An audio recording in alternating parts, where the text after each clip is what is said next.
नमस्कार, सुप्रभात दोस्तों। आज मैं आप सभी के समक्ष ए अरिंदाक्षन की महत्वपूर्ण कृति सुधियों में तिरता मोर पंख पर बातचीत करने के लिए उपस्थित हुआ हूँ। ए अरिंदाक्षन केरल के पलक्काड जिले में जन्मे अहंदी फासी प्रांत के महत्वपूर्ण हिंदी कवि और लेखक हैं। इन्होंने हिंदी जगत को 50 से अधिक महत्वपूर्ण कृतियां दी हैं, जिनमें इनके 22 कविता संकलन, संपादित ग्रंथ, अनूदित ग्रंथ सम्मिलित हैं।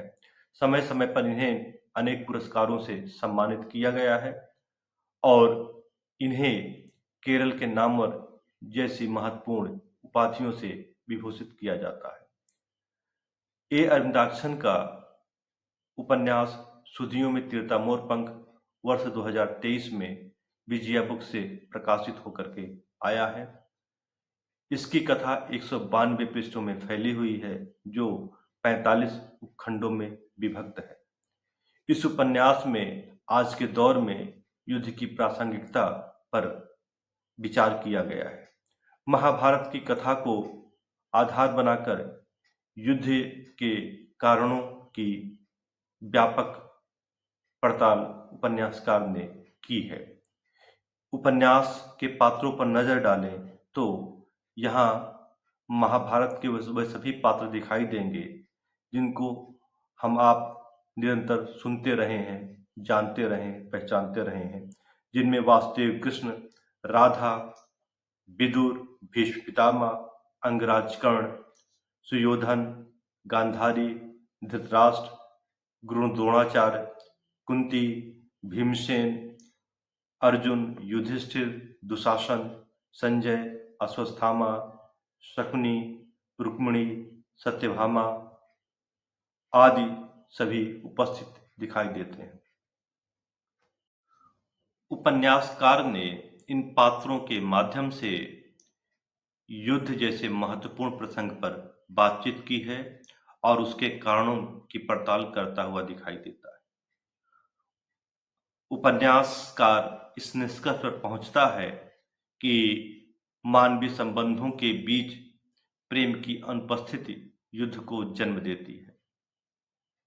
भाइयों भाइयों के बीच प्रेम अनुपस्थित हो जाता है, मानवीय रिश्तों के बीच प्रेम अनुपस्थित हो जाता है और यह अनुपस्थिति आपको आज के समय में हर जगह दिखाई देगी। यही कारण है कि प्रत्येक व्यक्ति मानसिक तौर पर कोई न कोई युद्ध में सम्मिलित है और उस युद्ध का सूत्रधार बनकर के उभरता है। कृष्ण इस युद्ध को रोकने का प्रयास करते हैं, लेकिन अंततः वह विफल होते हैं। लेखक ने कृष्ण के साथ राधा के वायव्य रूप की सर्जना की है। यहाँ पे राधा प्रेम का प्रतीक है और लेखक ने यह बताने का प्रयास किया है कि जहाँ पर भी युद्ध की बात होगी वहाँ पर प्रेम अनुपस्थित होगा, वहाँ पर प्रेम की समाप्ति होगी। उपन्यासकार ने इन पात्रों के माध्यम से यह बताने का प्रयास किया है कि अधिकार के मद में अंधे सुयोधन, पांडव और पुत्र मोह में बंधे धृतराष्ट्र युद्ध को प्रोत्साहित करते हैं। युद्ध तो बाद में घटित होता है, उससे पहले ही उसकी पूर्व पीठिका तय हो जाती है। उपन्यास में राधा, रुक्मिणी और सत्यभामा के चरित्र को निर्मित कर लेखक ने प्रेम और अधिकार के बीच सामंजस्य की बात रखी है और यह बताने का प्रयास किया है कि आपके अधिकार तभी सुरक्षित रह सकते हैं जब आपके भीतर त्याग हो। यह उपन्यास हमें जीवन के बीच प्रेम का संदेश देता हुआ दिखाई देता है और प्रेम की अनुपस्थिति से होने वाले नुकसान का भी आकलन करता है। जीवन में गुण का महत्वपूर्ण स्थान है। कृष्ण और संदीपन ऋषि के प्रसंगों में लेखक ने इस बात को रेखांकित किया है।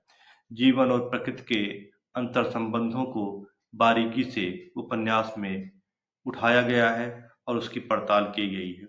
इसके साथ ही शासन और शासक के उत्तरदायित्व का रेखांकन लेखक ने किया है। इसके साथ ही लेखक ने अन्य महत्वपूर्ण मुद्दे पर बातचीत की है।